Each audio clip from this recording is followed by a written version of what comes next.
Bom, então vamos dar início aqui a meio ambiente e de acordo com o Conselho Nacional do Meio Ambiente, o CONAMA, o meio ambiente é um conjunto de condições, leis, influências e interações de ordem física, química, biológica, social, cultural e urbanística que permite, abriga e rege a vida em todas as suas formas. Esse conceito de meio ambiente leva em consideração todos os espaços que foram modificados graças às necessidades humanas e os espaços naturais, eles estão inclusos dentro de um mesmo meio, que é o meio ambiente. Mas por que esse conceito ele teve que ser definido por uma portaria oficial, por um órgão oficial, por uma entidade oficial do governo? Porque até a década de 70 e 80 existia uma ideia muito forte de que o meio ambiente só estava designado a tudo aquilo que a todos os espaços florestados que cercavam os centros urbanos ou a todos aqueles espaços que serviam para a extração de recursos necessários para a existência da vida humana. É uma ideia muito antropocêntrica que coloca a raça humana como o centro de tudo, que o meio ambiente só é utilizado quando é para servir às necessidades humanas. Esse conceito do CONAMA, que é um conceito de 1981, ele vai levar em consideração que as casas, as práticas culturais, a religião, os espaços urbanos, assim como os fatores climáticos, os fatores hidrológicos, os tipos de vegetação e os tipos de solo, assim como diversos outros fatores, eles estão inclusos dentro de um único meio, que é o meio ambiente. Essa portaria e esse conceito ele vai delimitar e vai mostrar para a gente que desde a prática cultural de uma sociedade, que é uma identidade de uma sociedade, até os aspectos físicos e químicos de um espaço natural, eles permitem a existência de uma vida. Ok? Até porque, nesse sentido, o meio ambiente ele pode ser designado ao espaço onde todos os seres bióticos e abióticos podem existir. Desde a árvore, passando pelos humanos, passando pelos animais, até os seres microscópicos, tudo isso funciona e está condicionado dentro de um mesmo meio. O CONAMA, que é esse órgão maior do governo federal, ele ainda vai definir algumas normas, alguns padrões de uso do meio ambiente para que ele se mantenha ecologicamente equilibrado. Qualquer desequilíbrio, qualquer extração e qualquer influência da economia e das ações humanas sobre o meio ambiente, sobre os espaços florestados, pode causar significativos danos ambientais, significativos danos inclusive irreparáveis, ok? Você pode perguntar assim, professor, sempre foi assim? Sempre pensaram que o meio ambiente era esse conjunto total? Não. O meio ambiente até um tempo atrás, até a década de 70 inclusive, ele era tido como um dos inimigos do progresso nacional brasileiro. Por exemplo, quando o regime militar brasileiro, em 1972, monta o Plano Nacional de Desenvolvimento, em 1972 e vai até 1974, que é o primeiro PND, ele vai levar em consideração a fortificação da infraestrutura necessária para o desenvolvimento de presentes e futuras gerações, com ênfase no setor de transporte, telecomunicações, investimento nos setores siderúrgicos, petroquímicos e no setor naval. Este PND, o Plano Nacional de Desenvolvimento, ele buscava elevar a economia do Brasil, fazer com que o Brasil gerasse mais lucro. Em outro caráter, em uma outra perspectiva, o PND é um caráter totalmente desenvolvimentista, que não leva em consideração os impactos ambientais causados pelas ações econômicas sobre o meio natural. Por exemplo, quando a gente fala de transporte, o transporte dentro do PND significava integrar as regiões, construir estradas para ligar a região sul e sudeste à região norte do país, que era pouco povoada e tinham poucos núcleos de poder estabelecidos do regime militar nesta região. O que significa? Criar estrada significou a vinda de diversas e diferentes culturas e pessoas de outras regiões do Brasil para a modificação desse espaço. Ou seja, quando a gente pensa em transporte dentro do PND, a gente precisa entender que a construção, como um dos fatores principais de transporte, nós temos a construção da Transamazônica, da rodovia Transamazônica, que ligou a região amazônica do país ao resto do Brasil. A construção do Transamazônica trouxe pessoas advindas do Sudeste e da região Sul que estavam fugindo da tecnificação do campo. Essas pessoas vinham para cá para desbravar a região amazônica, desmatando boa parte da cobertura vegetal para transformar ou em pasto ou em setores de produção de grãos. Nesse período, inclusive, em 1972 e 1974, o Brasil vai registrar na Amazônia significativos índices de desmatamento que nunca foram vistos antes. Porque você pensa comigo, quando o governo constrói uma estrada e tem políticas desenvolvimentistas para fortificar a economia, inclusive nesse momento, estava acima de qualquer coisa existente na sociedade. A economia era o principal objetivo a ser desenvolvido dentro da sociedade brasileira, dentro do sistema do regime militar brasileiro. Observe o seguinte, que a construção da Transamazônica, por trazer essa população de outras pessoas e o aumento do desmatamento, como isso está relacionado, professor? A população veio, conseguiu abrir o campo, conseguiu desmatar, conseguiu plantar ou criar gado, cultivar aquela semente, aquele grão, né, cultivar o seu gado aqui nessa região e tal.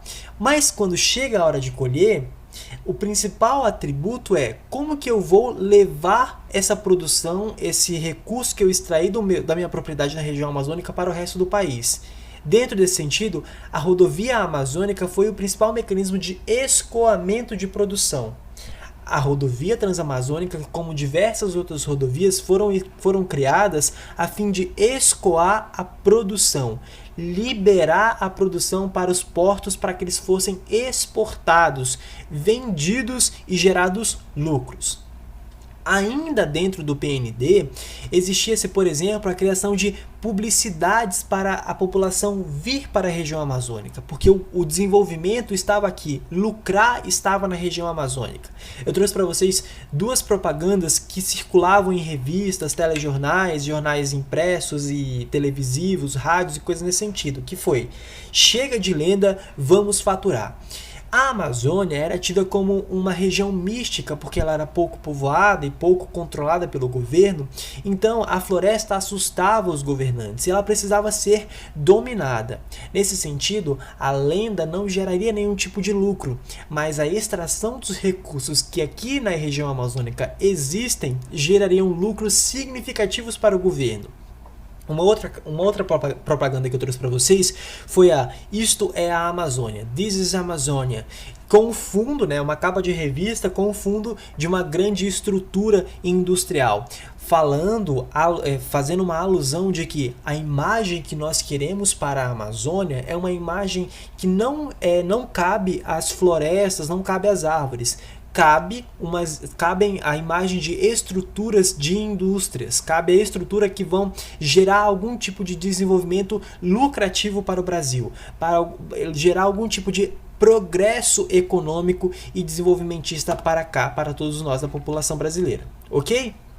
Um outro ponto que é muito interessante que indicam esses índices de degradação ambiental aqui na região amazônica é que existia-se uma ideia e uma narrativa muito forte por parte da sociedade e principalmente por parte do Estado de que a natureza, de que as regiões florestadas e que o meio ambiente como um todo era o principal inimigo do progresso e do desenvolvimento econômico.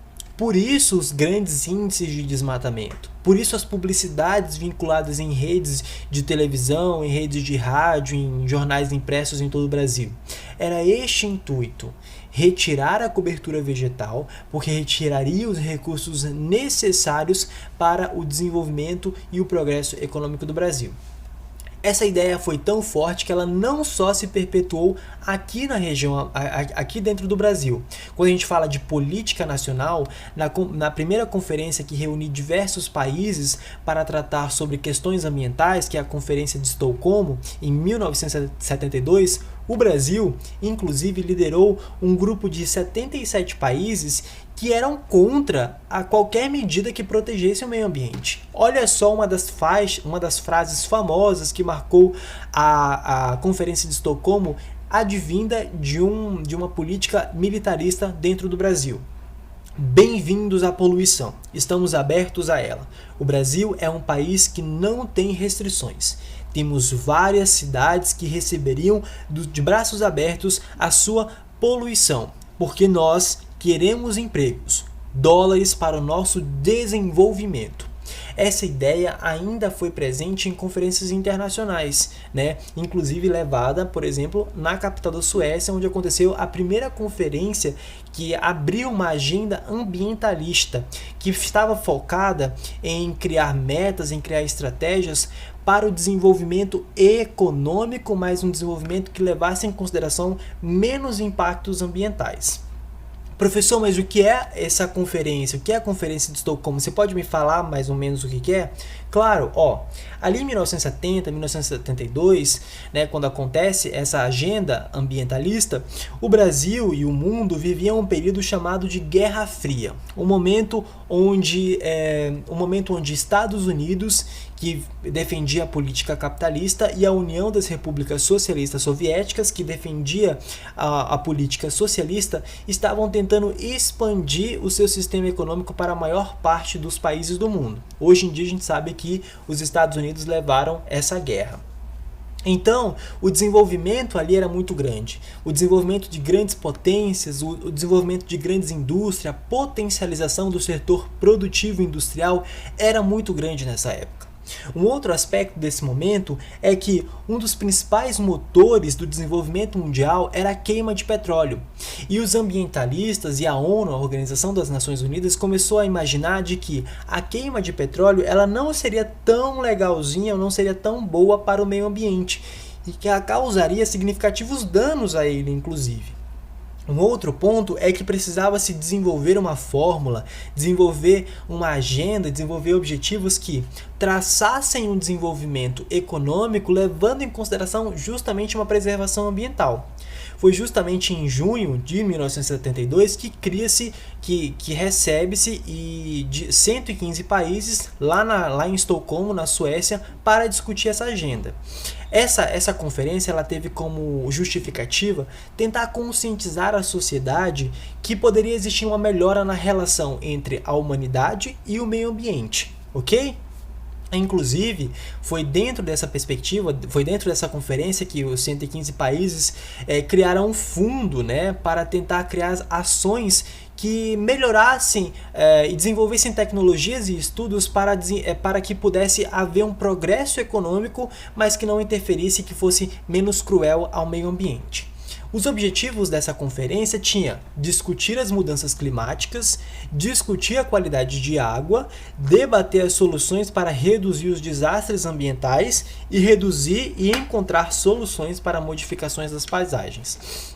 Então, como eu falei, a grande perspectiva o grande justificativa, na verdade, foi o petróleo, a queima de petróleo, ela foi vista como um dos inimigos do meio ambiente, e também o desenvolvimento das fábricas soltava muitos poluentes para a atmosfera, o que estava aumentando significativamente os danos na camada de ozônio. Desde esse período, principalmente a partir da Revolução Industrial, mas obviamente ali na década de 70 a gente tem uma fortificação, a gente tem um aquecimento global muito significativo, tanto que em Paris 2015 discutiu-se uma diminuição dessa temperatura. Vamos já falar sobre isso. Então, essa agenda, a Conferência de Estocolmo, que acontece em 1972, junho de 1972, é a primeira agenda ambientalista que vai buscar discutir temáticas para melhoria da relação de desenvolvimento, sociedade e meio ambiente, a fim de atender menos impactos ambientais neste espaço, ok? Bom, agora é muito importante que vocês prestem atenção.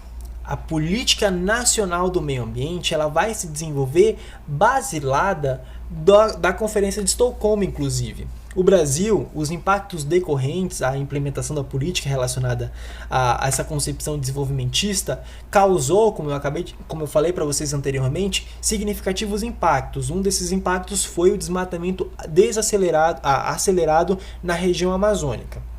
Então, em 1981, cria-se a Lei 6.938, a Política Nacional do Meio Ambiente. Essa política é a lei-mãe, é o que rege o meio ambiente, é o que vai ditar o que pode e o que não pode fazer dentro desse meio.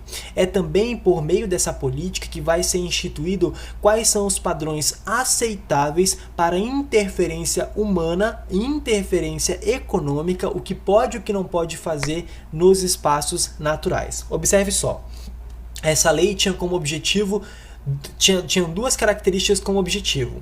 O primeiro era o uso do espaço natural para fins econômicos. Ainda existia assim, uma prerrogativa de nós temos que utilizar do meio ambiente, dos espaços naturais, temos que retirar os recursos necessários para o desenvolvimento e para a existência da vida humana. No entanto, temos que pensar em maneiras de preservar e conservar a natureza. Ok? Então ela está basilada nesses dois aspectos, em desenvolver-se economicamente, mas também se preocupar em quais impactos que esse desenvolvimento pode causar. Esse é a grande prerrogativa, é o grande fundamento pelo qual a Lei 6.938, a Política Nacional do Meio Ambiente, foi instituída no Brasil. Ok? Então, eu trouxe para vocês aqui dois instrumentos e duas normativas dessa lei. A primeira é o planejamento e a fiscalização do uso dos recursos naturais. A partir da Política Nacional do Meio Ambiente, o cidadão, o órgão, a agroindústria, quem seja, vai ter que falar para qual finalidade irá utilizar do meio ambiente. Vou utilizar desse espaço aqui para essa finalidade, só vou utilizar X áreas, de X a X áreas, vou utilizar para isso, vou interferir nisso e nisso. Ou seja, existirá um manejamento, um planejar de utilizar dos recursos naturais brasileiros. E para garantir que esses planejamentos fossem efetivados, foram criados órgãos de fiscalização, que é o IBAMA e o ICMBio. Esses dois órgãos eles vão fiscalizar se todos os usos do meio ambiente, do espaço natural, das florestas estão seguindo as prerrogativas legais, o que é permitido dentro do sentido de exploração do espaço natural brasileiro. Ok? Um outro sentido ainda que essa lei, que a Política Nacional do Meio Ambiente vai trazer para a gente, são os padrões de qualidades para um meio ambiente ecologicamente equilibrado, que ele vai ser estabelecido pelo Conselho Nacional de Meio Ambiente. Professor, esses padrões de qualidade, eles são normas que eles precisam que elas foram instituídas a fim de deixar que a natureza faça o seu trabalho natural? Exatamente. A qualidade do ar e da água. Até que nível de poluição é permitido e é saudável para a existência das espécies humanas, né? Até que ponto uma água pode ser ácida que não causará uma úlcera no ser humano, ou que as taxas de poluição do ar não causarão efeitos significativos e problemas respiratórios gravíssimos na raça humana. Um outro ponto também é a qualidade do solo. Até que ponto eu posso desenvolver pesticidas, agrotóxicos, fertilizantes que não agredirão, agredirão tão intensamente a qualidade do solo de determinada região. Um outro ponto também são os níveis aceitáveis da retirada da cobertura vegetal, ou seja, eu posso retirar X hectares da cobertura vegetal que não oferecerá tantos impactos ao meio ambiente. Ainda assim existirá um equilíbrio ecológico se eu tirar só isso aqui. Ok? Por último, também nós temos o licenciamento e a revisão de atividades efetiva ou potencialmente poluidoras. Aqui já vai existir uma noção, a partir dessa política, já vai existir uma noção sobre o que é bom e o que não é fazer dentro do meio ambiente. Professor, mas isso é muito pesado, como assim eu vou ter que lembrar de tudo isso na prova do Enem? Eu vou falar para vocês que não, porque o que vocês precisam entender pela lei-mãe da política do meio ambiente no Brasil são os conceitos que ela vai oferecer para a gente. O primeiro conceito que ela oferece é justamente o de meio ambiente, que foi instituído pelo CONAMA. Outros conceitos que são importantes que todos nós saibamos são os conceitos de degradação, poluição e poluidor. Ou seja, para a produção de um texto dissertativo e argumentativo, vocês precisam necessariamente, se forem levar em consideração a Lei 6.938 de 1981, precisam saber o que são os agentes de degradação, os agentes poluidores e os agentes de poluição. Vamos entender cada um. A degradação ambiental é quando a qualidade ambiental, quando existe a alteração adversa das características do meio ambiente. É quando um determinado ecossistema não consegue mais voltar ao seu estado natural. É quando as atividades antrópicas, ou seja, as atividades provenientes das ações humanas interferem tanto que aquele ecossistema não consegue mais voltar ao seu estado original, à sua natureza primária. O agente de poluição, ele vai ser qualquer atividade que pode causar algum tipo de dano para aquele ecossistema, para aquele meio. E o agente poluidor vai ser qualquer pessoa física ou jurídica de direito público ou privado responsável direta ou indiretamente pela ação causadora da degradação ambiental. Ficou meio confuso? Vou trazer um exemplo bom para você. Olha só. Brumadinho, né, a quebra da barragem em Brumadinho. Vamos entender o que é degradação ambiental, poluição e o agente poluidor. Valeu? A degradação ambiental é quando as características do ecossistema eles são alterados a ponto que a natureza não consiga mais recuperar até a sua natureza original. Ou seja, Brumadinho, né, pela quebra da barragem, infectou o rio a ponto do rio não ter mais utilidade para a vida marinha e para os insumos para que a população pudesse usufruir dele. Para pesca, para utilizar da água, coisas nesse sentido, porque ele está cheio de rejeitos de minério. A fauna e a flora do rio e parte daquela região da vegetação foi totalmente alterada. A natureza não consegue mais voltar a seu estado original. Isso é uma degradação ambiental. A natureza foi morta por uma ação causada por uma ação econômica. O agente de poluição é justamente a extração de minérios. A extração desenfreada de minérios na região de Brumadinho que provocou uma degradação ambiental. Agente de poluição.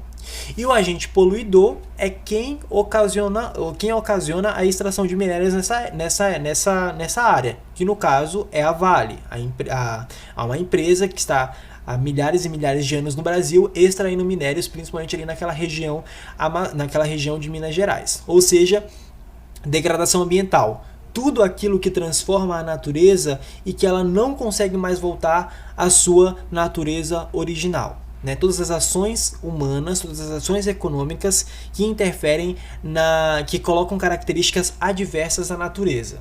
Agente de poluição. Tudo aquilo que pode causar um significativo dano ao ecossistema. E o agente poluidor, quem está conduzindo esse agente de poluição, ok? Esses são os conceitos que vocês precisam saber lá na hora da prova do Enem, ou pelo menos lembrar se vocês forem utilizar da Lei 6.938. Bom, essa lei ela vai dar crédito, ela vai dar vez às normativas de como utilizar do espaço natural a fim dos desenvolvimentos econômicos. Inclusive, é por meio dessa lei que nós temos as sanções penais. Se você degradar, se você utilizar do espaço natural além do que é permitido, além do que atinge um ecossistema totalmente equilibrado, você será penalizado por penas administrativas, financeiras, jurídicas e etc. No entanto, uma lei a partir do artigo 225 da Constituição Federal de 1988, aqui, gente, olha, anota, é importante. O artigo 225 da Constituição Federal de 1998 vai falar o seguinte: todos têm direito ao meio ambiente ecologicamente equilibrado, bem uso comum do povo e essencial à sadia qualidade de vida, impondo-se ao poder público e à coletividade o dever de defendê-lo e preservá-lo para presentes e futuras gerações. A Lei 6.938 ela vai definir as normas de uso do meio ambiente para fins econômicos, como nós podemos progredir economicamente utilizando dos meios naturais sem causar impactos ambientais. O artigo 225 ele já vai dar normas, ele já vai direcionar de quem é o meio ambiente. Inclusive, o meio ambiente não é meu, ele não é seu, ele não é dos outros alunos, nem dos professores, nem dos monitores, nem da coordenação, nem do Estado. Ele é de todos, ele é de um bem de uso comum do povo e ele precisa ser defendido por nós, pessoas civis, pelo Estado, pelas ações jurídicas. Professor, o que é esse meio ecológico equilibrado que você tanto fala? Esse meio ecológico equilibrado é quando a natureza oferece as condições que ela está aqui oferecendo há milhares, quando a raça humana ainda não existia. Porque a natureza oferece as condições para a vida, oxigênio, água pura, os níveis aceitáveis de vento que fazem, né? Tudo isso, esses meios ecológicos, esse meio ecologicamente equilibrado é a natureza seguir os padrões naturais. Por mais que exista essa interferência, por mais que existam essas prerrogativas de interferir no espaço urbano, a natureza ainda precisa seguir uma ordem natural a fim de torná-la possível as condições de vida.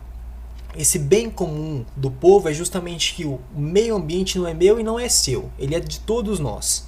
Ele faz parte de um conjunto que todos precisam defender e preservá-lo. Né? E essa sadia qualidade de vida ela significa o seguinte: eu tenho certeza que você, estudante, não quer morar em uma região onde exista um alto índice de poluição do ar, que você consiga enxergar o ar que você respira. Assim como eu sei também que você, e muito menos eu, quer ingerir uma determinada água que ela vai te causar alguma úlcera, porque ela está muito ácida, ela foi muito poluída. A sadia qualidade de vida oferecida pelo meio ambiente é justamente um equilíbrio necessário para a existência humana, necessário à existência animal, vegetação, dos micro-organismos, dos organismos microscópicos. Os seres bióticos e abióticos podem utilizar dessa sadia qualidade do meio ambiente, desse meio ecologicamente equilibrado, a fim de utilizar ele e crescer naturalmente. Professor, quando esse artigo é ferido? Olha, eu vou te falar o seguinte: esse artigo é ferido quando a União, o Estado, os municípios, os distritos, eles não aplicam ou não desenvolvem portarias e criam instrumentos capazes de conter o avanço desenfreado dos espaços naturais, né? Então, se o Estado se alinha a um determinado tipo de agronegócio e flexibiliza leis para a produção massiva em determinada localidade, o Estado está sendo tão criminoso quanto a gente que, né, tanto quanto a agroindústria, né? Então, quando o Estado se une ao agronegócio a fim de flexibilizar essas leis de uso desses espaços pelo grande capital, esse artigo é ferido, porque a qualidade de vida, os padrões que já foram estabelecidos na Política Nacional do Meio Ambiente, elas são flexibilizadas a fim de extrair cada vez mais do espaço natural os recursos necessários para a produção cada vez maior de capital. Professor, e como isso pode ser previsto, como isso pode ser atenuado? O primeiro fator que a gente precisa entender é que nós precisamos ter um Estado que aplique de fato as ações penais e administrativas, ou seja, um Estado que seja forte. Se determinado grupo, se determinada agroindústria, se determinada indústria agrediu significativamente o meio ambiente, é necessário que existam ações penais, que essa empresa e que esse dano seja reparado pela empresa primeiramente e que ela sofra as ações penais financeiras, multas, sofra moratória, por exemplo. Que exista também um outro fator que é a educação ambiental em todos os níveis. Aqui a gente precisa entender que a educação ambiental ela não só está focada e ela não pode só estar focada em saber onde o plástico é jogado ou saber onde determinado papel para qual cor vai o papel vai ser jogado em qual cor de qual lixeira. Isso, a educação ambiental, ela precisa mostrar para a sociedade que o meio ambiente ele é utilizado e o meio ambiente ele precisa ser utilizado de uma maneira X. Como esse ambiente está sendo utilizado? Ele está sofrendo interferência direta? Ele está prejudicando a minha saúde? Isso também é educação ambiental, né? E um Estado forte que atenda os interesses do povo, defender esses espaços, defender as prerrogativas, defender o meio ambiente a fim de não torná-lo ele apenas como um grande campo que perca totalmente a cobertura vegetal, ok? Esse é o artigo 225. Decora aí, todos têm direito ao meio ambiente ecologicamente equilibrado, ou seja, que ofereçam as qualidades necessárias para uma sadia qualidade de vida, que a vida se desenvolva sadia, orgânica, sem agressões, sem ingerir algum tipo de insumo ou sem respirar um determinado ar que vai te causar algum problema respiratório, pulmonar ou ainda te causar um determinado câncer no estômago. Isso é uma sadia qualidade de vida, um ambiente que siga e que sirva uma saúde boa para a população, não só a população humana, população animal, a população vegetal também, ok? A última agenda ambientalista foi o Acordo de Paris, 2015. Inclusive em 2021 vai acontecer uma agora, que é a agenda que vai acontecer em 2021 aqui no Reino Unido. Aqui no Reino Unido é ótimo, né? No Reino Unido, né? Vai acontecer lá em Londres, que busca justamente discutir esses avanços do desmatamento no mundo. Mas a Conferência de Paris, o Acordo de Paris de 2015, ele foi uma reunião que reuniu mais de 190 países com a meta de redução da emissão de gases do efeito estufa. O objetivo desse encontro, que reuniu, inclusive, o Brasil participou e assinou uma carta falando que reduziria os efeitos do gás reduziria os gases de estufa, reduziria o desmatamento e reflorestaria. Ele teve como objetivo justamente tentar diminuir em até 2 graus Celsius a temperatura global do planeta, porque a gente precisa entender que quando o planeta se aquece, muitos fatores estão em jogo, como por exemplo o derretimento das calotas polares, o que gera, por exemplo, a inundação de grandes países, né, de países que são ilhas, como o Japão, né, como a própria Veneza na Itália, enfim. E o Brasil, então, ficou com um compromisso assinado que visava reflorestar, na verdade, 12 milhões de hectares de florestas nativas, ou seja, ia reflorestar, ok? Principalmente aqui na região amazônica. Contudo, eu falei para vocês, eu preciso que vocês entendam que falar de meio ambiente depende muito do sistema político que está sendo vigente dentro do país. Porque em 2015, o Brasil assina esse acordo com outros 190 países que reflorestaria 12 milhões de hectares de floresta nativa. Com a política nacional, né, com a política vigente, essa ideia, existe um desprezo muito grande por essas prerrogativas e ações, e o Brasil não está cumprindo este acordo. Vamos ver o que isso vai dar, né? Bom, essas foram as 4 políticas, né, 2 políticas nacionais e 2 políticas internacionais. Essas conferências internacionais, elas são agendas ambientalistas que visam tratar do meio ambiente, deixar o meio ambiente equilibrado a nível internacional, a nível mundial. E as políticas nacionais, como o Plano Nacional de Meio Ambiente e o artigo 225, eles são prerrogativas que buscam normatizar o uso desses espaços a fim do desenvolvimento econômico e que não exista tantos impactos ambientais. Bom, professor, o que causa? Quais são as causas da degradação ambiental? Existem diversas causas. Eu trouxe para vocês 3 tipos: a poluição, ou seja, a poluição do ar pode causar problemas nasais e problemas pulmonares, rinite, asma, e diversos outros fatores. A poluição da água, a água ácida, pode causar úlcera e também pode contaminar diversos peixes que podem não servir para o insumo de determinada população que utiliza a pesca como sua atividade econômica. A poluição dos solos também, o uso desenfreado de pesticidas, de agrotóxicos e coisas assim. E, por exemplo, trouxe para vocês um outro tipo de degradação ambiental, que são os aterros. Os aterros, eles infectam muito mais rápido lençóis freáticos, inclusive. Eles mandam para o solo da superfície terrestre, onde eles são aterrados, né, um grande buraco, e os lixos urbanos são colocados nesse buraco e depois depois é colocado outras camadas de areia, liberam gases, inclusive, prejudiciais ao meio ambiente, contaminam os lençóis freáticos com os agentes de poluição, né?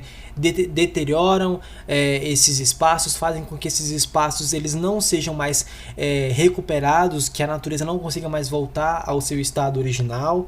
Também trouxe a terra aqui, por exemplo. Quando existe a plantação de plantas daninhas, plantas daninhas é quando são plantas que são muito violentas. Por exemplo, eu trouxe um alho de mostarda, vou plantar aqui na região norte, que não é tão comum. Essa planta ela altera todo o ecossistema da área. Ela é uma planta que ela é considerada uma peste, porque ela infecta tudo, a ponto de aquele ecossistema ser totalmente modificado a partir da plantação do alho de mostarda. Então são plantas daninhas. Bom, as consequências tem diversas. Quando a gente fala de degradação ambiental, quando a gente fala de meio ambiente, tem diversas consequências. A primeira, a perda da biodiversidade. Podemos destacar que a destruição, o uso excessivo dos recursos naturais de determinada área, muitas vezes ele causa a irreversibilidade daquela situação, fazendo com que toda aquela fauna, aquela flora seja perdida, porque as ações humanas ali foram mais intensas. Também nós temos o enfraquecimento do pequeno agricultor. Quando existe a flexibilização de leis quando o Estado se alinha ao grande agricultor, ao grande agroindústria e flexibiliza leis, essas leis elas vão geralmente beneficiar os grandes detentores de terras, fazendo com que os pequenos agricultores não consigam se desenvolver. Um outro impacto é o impacto econômico, que com essas degradações ambientais, essas empresas elas precisam reparar os erros e os crimes que elas cometeram dentro do meio ambiente.